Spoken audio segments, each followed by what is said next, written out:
Bonjour et bienvenue dans ces 5 minutes d'information.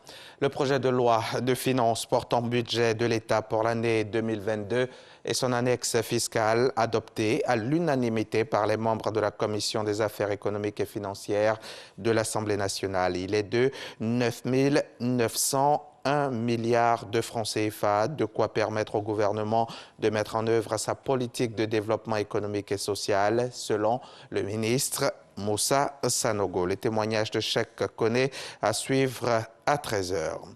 C'est ce jeudi que s'ouvre la campagne nationale des 16 jours d'activisme contre les violences à l'égard des femmes. En ce jour de commémoration, le gouvernement a fait une déclaration dans laquelle le ministre, Madame le ministre Nassaneba Touré, ministre donc de la Famille, de la Femme et de l'Enfant, rappelle l'urgence de la mobilisation de la communauté contre les VBG, les violences basées sur le genre, considérées comme problème de santé publique. Vous l'entendrez dans le 13h.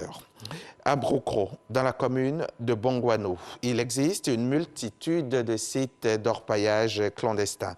Face à cette prolifération, le député de la commune a tenu à sensibiliser les populations sur les effets néfastes du phénomène.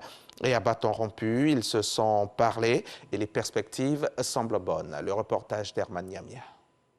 Le député de Bongouanou commune dans le village de Broukro, Jacob Assouba, n'y est pas pour expliquer aux populations une nouvelle loi votée à l'Assemblée nationale, encore moins recueillir leurs avis sur un projet de loi. Il y est plutôt pour attirer leur attention sur l'orpaillage clandestin qui prend des proportions inquiétantes dans ce village. J'ai été préoccupé par la situation sécuritaire de Broukro. L'orpaillage illégal et clandestin qui sévit dans ce village. Il était de mon devoir de venir rencontrer la population, les chefs du village, les jeunes, les femmes, la mutuelle et tous les cadres pour leur porter le message de ce que c'est une activité illégale. Et si nous ne prenons pas garde, demain ce serait difficile pour nous. Jacob Assouba a aussi plaidé pour que l'union et l'entente reviennent dans ce village qui manque de cohésion depuis des années. Malgré le retour d'exil du chef du village pour ces mêmes raisons, l'harmonie n'est pas encore effective au sein du village. Dans un village, s'il y a le désordre, c'est qu'il n'y a pas l'attente entre la population. Une fois que la cohésion est préservée et que la paix y règne, nous allons aller progressivement à résoudre le problème de l'orpaillage illégal. Les populations ont pris l'engagement d'œuvrer pour que la cohésion et la paix reviennent définitivement dans ce village.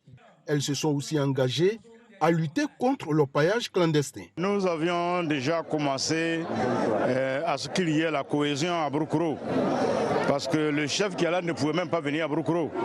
Mais nous avons pris sur nous.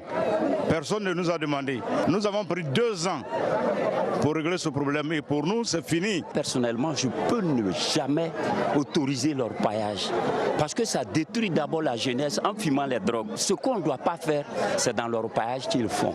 Jacob Assouba est reparti satisfait d'avoir contribué au rapprochement des populations et aussi pour leur engagement à lutter contre l'orpaillage clandestin. Le chef du gouvernement éthiopien avait annoncé qu'il se rendrait sur le champ de bataille en début de semaine pour stopper l'avancée des rebelles tigréens et Oromo. Depuis, Abiy Ahmed a disparu des écrans radars, laissant la responsabilité de gouverner à son vice-premier ministre. Les combats continuent, les rebelles se trouvant toujours à 180 km au nord d'Addis Abeba. L'armée fédérale prétend avoir repoussé les rebelles sur le front Est dans la région Afar et avoir tué une dizaine de leurs commandants sans que leur nom ne soit communiqué. 5 personnes ont été tuées et on dénombre plus d'une dizaine de blessés dans cette énorme explosion qui a eu lieu ce matin dans la capitale somalienne Mogadiscio. Il s'agit d'une explosion à la voiture piégée. Un témoin décrit un panache de fumée et des coups de feu aux alentours du carrefour K4 de Mogadiscio. Un hôpital et une école se trouvent à proximité du lieu de l'explosion. Il n'y a pas de revendication pour le moment. Le général émirati Ahmed Nasser Al-Raïssi, visé par plusieurs plaintes pour torture en France et en Turquie, a été élu ce jeudi à Istanbul président d'Interpol. C'est ce qu'a annoncé l'agence de coopération policière. La fonction de président est essentiellement honorifique, le vrai patron de l'organisation étant son secrétaire général. Mais les organisations de défense des droits de l'homme et des élus européens s'étaient opposées à l'élection de M. Al-Raïssi, estimant qu'elle porterait atteinte à la mission d'Interpol.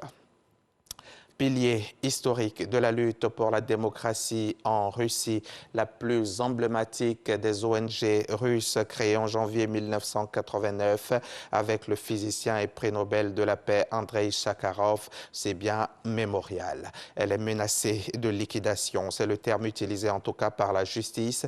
L'audience a lieu ce jeudi matin à la Cour suprême de Moscou et en 32 ans, Mémorial a joué un rôle de premier plan dans la documentation de la répression stalinienne, puis a étendu son travail aux violations des droits de l'homme et aux prisonniers politiques dans l'espace post-soviétique. C'est la fin de ce flash. On se retrouve tout à l'heure à 13h pour le point complet de l'actualité.